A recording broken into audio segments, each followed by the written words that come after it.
Pardon me? Say the name of your lecture for the camera. Oh, I don't really have a name. Can I make it later? I don't have one on the fly. I'm not an improv student. I actually love Doe Deer. I picked that the last time too I was speaking here. It totally brings me back to musical theater when I was in high school and I was Maria in The Sound of Music. So whenever I hear that song, it puts me in a happy spot. But good morning, everyone. Thank you so much for having me back again to speak.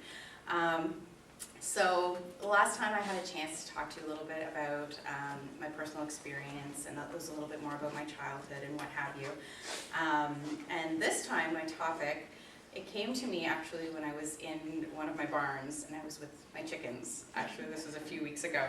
And again, it's still going to relate back to a lot of my own personal experiences, which has helped to shape my understanding and my own understanding of spirituality. And I hope that by sharing with that with you today, I can also resonate with you. So for some of you who may not know, I live out in the country. I'm on some acreage. I have quite a number of feathered friends, as I mentioned. I've got some ducks and chickens and turkeys. I've all raised them from chicks. And I have a passion for homesteading and gardening and living a really sort of natural, back to nature kind of lifestyle and approach. And believe it or not, this was actually a really integral piece in my spirituality and in my spiritual journey, and it's only really unraveled in the last 4 years or so. And I'll get more to that later, but it was interesting. I was thinking back when this topic came to me, I was thinking back to when I first started coming here. I'm really sad she's not here today, but Eileen, she came up to me. I didn't really know a lot of the people that were here, and I brought a dozen eggs with me to share with a friend who I was meeting here as well. And so she saw me holding my carton of eggs, and she came up to me and just asked me about it, asked me about my chickens and, you know, how long I've been raising them and this and that. And we had a really beautiful conversation. It was maybe 2 minutes or so about chickens and eggs and what have you. And out of nowhere, she says to me, "Do you realize that those eggs that you have are high vibrational eggs?" And I was taken aback for a minute because the vocabulary that she used, it was so magical for me to hear actually, because that was something that I've always felt, and that was my complete experience and understanding of the birds that I raise and having eggs and growing food and all of that sort of thing. But I was never comfortable talking to anybody about it because I thought they would think that I was nuts. I mean, high vibrational eggs, what's that, right? And it was really a beautiful affirmation for me. And I knew right away that I was going to fit in here and find like-minded people as soon as she said that to me. So it was a really special conversation. And I promise you that I'm going somewhere with this. So I don't know how much that word really resonates with you on an individual level. High vibrational eggs, for example. And I just want you to take a minute to feel those words and to think about those words and feel how that really resonates with you. And it's okay if that resonates with you only a little. It's awesome if that resonates with you a lot, like it did with me. And it's completely fine too if you're listening to it and thinking, oh my goodness, we're 2 minutes into the talk and I don't really get that. And that's totally fine too, because we're all, again, in our spiritual journey, we're all at different levels. And again, our experience is all very different and very subjective, and that's what's really special. So I'm hoping that with sharing some of this with you, it'll kind of help broaden everybody's understanding. So think on that, on high vibrational, not just eggs, but even life-giving substances and things that we are interacting with on a daily basis. And just to see how you feel about that just for this moment in time. And holding on to that feeling, I'm going to just do a little brief review on physics. And a lot of you are probably familiar with this since you're familiar with a lot of the talks here and a lot of the classes. So you know that we are all energy, of course. And everything on this earth is a vibration. We are all connected to the same field of consciousness, of course. and we are an energy field experiencing and exploring ourselves. And it was proven by physics that everything is built with atoms. And these atoms, of course, are built up upon very concentrated energy. And you can remember that in school, and also I'm sure in the classes it's reaffirmed here as well, that we're taught that energy can only transform into other vibration and to new frequency. And this is so important and such a key understanding, because since we are built upon energy, that also means that the concept that we're familiar with, or that we call death, is really, it's just an actual transformation to new vibrations and to new frequencies, right? And since energy cannot die, bless you, it can only transform, right? And this is something that obviously the mediums demonstrate here beautifully, and that we experience every Sunday with a proof of survival. It's merely just that change of energy, that change of vibration that the mediums are able to connect with. And we are infinite energetic beings here for that physical experience. And of course, the energy that we're experiencing on this physical plane is a more dense or a slower vibration. So, and of course it's through meditation, through positive thoughts, through visualization, from feelings that come from our heart, that we can learn to, of course, raise our vibration. We can share that to others. We can also start to raise, you hear, learning to get to that sort of Christ consciousness level as well. And that's something that we can always strive towards and help bringing that positivity to others in our lives and to ourselves. So when we really understand this concept that we call energy, we can really use that to transform the way that we look at life and the way that we look at all aspects of life. So keeping that in mind, now I can take you back to the farm, and knowing what we know about energy and the vibration and understanding and the interaction that we have with life and life-giving substances, then you can start to see and feel how all of this is connected. So for a moment, you can just think now about the transfers of energies that happen, and we just experienced that here in the last half an hour or so. For example, with the healings, we're receiving energy that's transferring, and it's loving, beautiful, powerful energy, of course, that's coming from spirit to spirit to spirit. Even what I'm doing here right now, this is a transfer of energy that's occurring.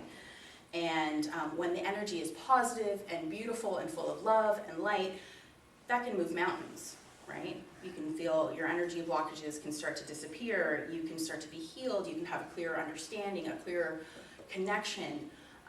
There's so many aspects that can change on a cellular level just from that energy transfer that's happening. So keeping all of that in mind, talking about chickens, and of course this doesn't just come to chickens, I'm just relating that to my understanding, and it's really beautiful how everything materializes in our life and in our reality as certain life lessons and certain learning experiences. And my birds, and I'm sure you can relate this to some of your pets as well, have been just an equal opportunity and equal learning experience for me. And it's not just me who does this. There's lots of other wonderful, small organic farmers and people who do their homesteading at home, and that do their own canning and gardening, and even urban gardeners. I have a really close friend who has aquaponics in her basement, actually, and she does tilapia and organic vegetables, and she's in the suburbs in Oshawa, and it's a beautiful transfer of synergistic energy. And that's exactly what happens with my chickens. They were all raised by hand. They weren't giving any vaccinations or antibiotics, which can change their DNA. They've been raised obviously with love and lots of touching, clean air and sunshine and organic food. I mean, I can just gush about these birds all day long because they're so beautiful. And you can just imagine what their quality of life is like. And then when you start to think about that, you can imagine just how happy they are. And you can put yourself even in that place and think about how happy you are and how your vibration is when you're in such a wonderful, happy, loving state, and the energy that you're transferring at that point. So you can imagine how high those chickens are vibrating, right?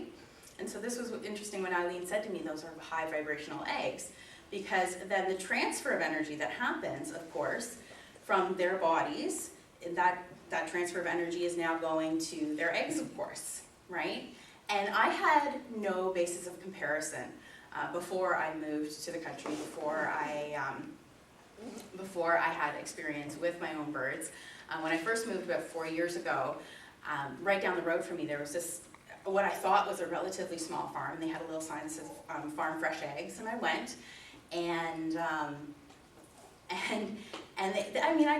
would go there a few weeks in a row, and I mean, I got my dozen of eggs. They looked good. I mean, I really had no basis of comparison beyond sort of the grocery store, and the lady seemed nice enough. And after going a few times, it kind of piqued my interest, because then I started to think about, I've never actually seen these chickens. I don't understand, you know, what their life is like and what's going on there. So I asked to see. And it was such an eye-opening experience for me, because there was, in a small covered shed, there was probably like 7,000 birds. And they weren't very happy. They weren't vibing very high. So I remember I left just about as fast as I had gone in there. And that's what really inspired me to try to do things a little bit differently. And I know not everybody can have their own backyard chickens, but it's nice to know that there are different ways of doing things, and to take the understanding of energy and the transfer of energy and applying that to something like, for example, that we're going to be eating and consuming and putting into our body. So if you can imagine those eggs, for example, from high vibrational chickens and high vibrational eggs, they taste better, they're more nutrient dense, you know, they have even, their yolks are darker colors. So you can imagine what that energy transfer is then happening within your body and within the cells of your body when you eat that food.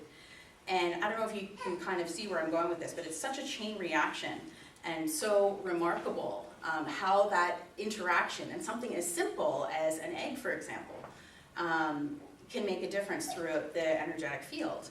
And then of course you can paint the story in the contrast. I'm sure you guys have all seen the movies, you know, Food Inc. and Earthlings and those sort of things. And I don't even personally want to go there, because we know that it's there.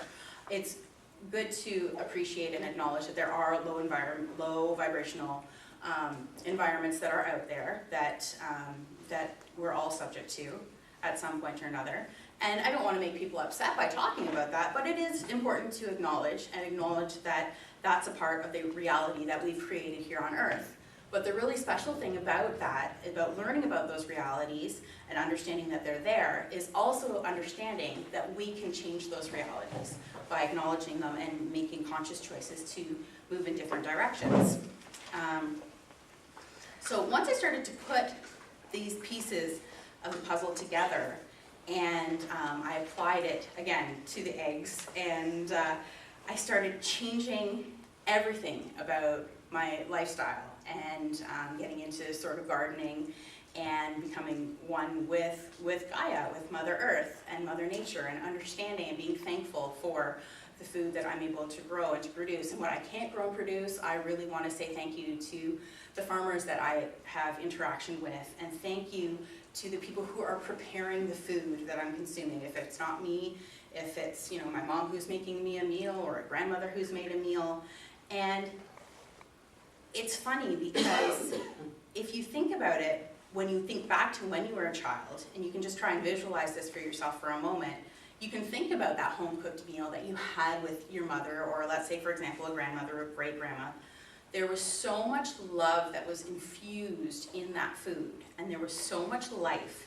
And especially if it was your great-grandmother or your grandmother that made it, it was probably food that was grown very close to home, if not at home, food that was, again, prepared with love and nourishment.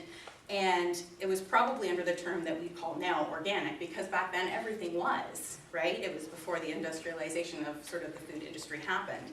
So if you put that in your mind's eye and you think about that, and you think about the feelings, you really understand how there's a holistic approach that's involved in the whole energy transfer that occurs with what we expose ourselves to. And meals in themselves can be very cherished and very ritualized experiences, and also very sacred. And this is something that, again, I'm not perfect. I have meals in my car sometimes. I have to pick up, take out sometimes, or have processed foods. I mean, that's life, right? But it's also important just to understand as well, and try to make it more of a conscious effort when you're sitting down for a meal, and not only just to giving thanks for the experience that you're having, giving thanks and having that energy transferred to the food that you're going to be consuming as well. And it's interesting as well that just going back to my greatest awakening, when that really happened, was when I had my son. My first son. I think a lot of mothers can resonate with that. It's a completely life-changing, altering, humbling experience, and it's so beautiful. And that exchange, from just such a rudimentary level, from just even feeding your child all of my thoughts, all of my energies, all of my emotions, anything that I was consuming, as Mama in the back is waving, that is all being transferred from mother to child in such a beautiful, natural, holistic way, that as soon as that I was able to experience that for myself, I really realized, wow, this is what is happening in life. Not just the exchange that I'm having with my child, the exchange that I'm having with all living things really on earth, plants, animals, everything is so full of life and so full of beauty. And we need to really recognize that and cherish that and put that conscious thought onto those beautiful things. Because if not, I mean, you're looking at the opposite end of the spectrum, where there's, the commercialized part of the industry where everything's for profit, and it's not given any love, and it's not given any beautiful thoughts and beautiful intentions. You need to think about what the vibrational level is of that. And Alva mentioned this actually a few weeks ago in her talk, and she was talking a bit more about intention and the power of intention and how that can change the energy of the item you're sending that energy to. And she mentioned briefly Dr. Masaru Emoto, and I'm going to expand upon it just briefly if you guys aren't familiar with it. He did a beautiful documentary, and he had some series of books, and he did a YouTube series as well.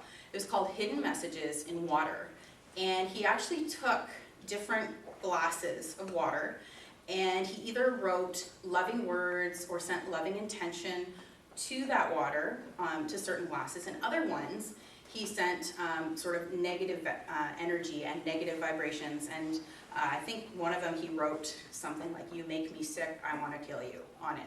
So really negative words and negative vibrations. And when you looked at the water under a microscope, it crystallized very, very differently. And this was absolutely remarkable, because the water crystals that received love and prayer and appreciation, it looked absolutely spectacular. You can do a quick Google search and you can see some of the comparisons. The water, it was just breathtaking. There were like geometrical shapes and snowflakes. It was just so picture perfect to look at the water that was just infused with love and prayer and positive intention. But then if you looked at the water that was infused with negativity, it was very grotesque. It was very almost harsh looking and jagged. And it's going to sound funny to describe it this way, but it was almost, I felt like when I looked at the pictures that the water was visibly hurt. And that was just by, I know that sounds really silly, the water was hurt. But if you look at these pictures, and I wish I had an example to show you right now, you can actually see the differences, and that was just by the power of intention of the written word and the thoughts that were placed on that. So you can imagine if that was just happening on water, what that happens with every single thing that we're interacting with on a cellular level. And as I said, the same could be applied to gardens, to plants. They've done studies before with different gardens that are placed side by side in as much as they can make them the same conditions. And there was one that was meditated around, and one that was just sort of left to its own. And the one that was meditated and given very focused energy and very focused thought had greater yields. The crops were bigger, they were beautiful, they had higher nutrients in the foods. It's unbelievable once you understand this power and understand that this just comes from within you. what a change you can make in not only your external environment, but your physical body and the metaphysical level as well. And again, this will affect not only your physical body, but as I said, your light body. And I can wholeheartedly say that once I really made this discovery, and then I started to apply the techniques of, positive meditation, positive thought, to my food and to my water, it affected my body, no doubt about it. On a cellular level, I had more energy, I felt better, food actually tasted better to me, and my complete spiritual outlook actually changed. Not only food, but on my interaction with all life, whether it was all living things, plants, animals, and of course people, right? We can't forget that energy transfer that always happens. And of course I felt a much stronger connection to Source, because it's such a humbling gift to come to these understandings and to come to the realization and to actually not only have the knowledge to experience it, but actually to feel it. When you feel that in your heart and you're feeling that that is what's really happening here, it's very, very beautiful and very powerful. And this is a really big topic actually. Last night I was messaging Truly because I was like, I am going and going and I could keep going on forever. But I went way over time last time that I spoke. And so I'm going to keep this sort of contained to the time that we're with. But I really hope that this encourages you to maybe do a little bit more external research. I know both Alva and Truly have extensive knowledge in this area. And just to learn more about the energy transfer that we have, not only with other humans, but with everything that we come in contact with and everything that we're exposing our body to. And because it all affects us on a cellular level and, of course, a spiritual level. So I hope my experience and understanding has resonated with you on certain levels. And as always, this is a very, very personal journey. So I really appreciate that you've taken the time to listen to me and my thoughts and my experience. And of course, you need to listen to your heart and really listen to what feels right for you, and go with that, because that's what's really going to base your experience and really shape a positive and beautiful reality for you. So thank you very much, and namaste.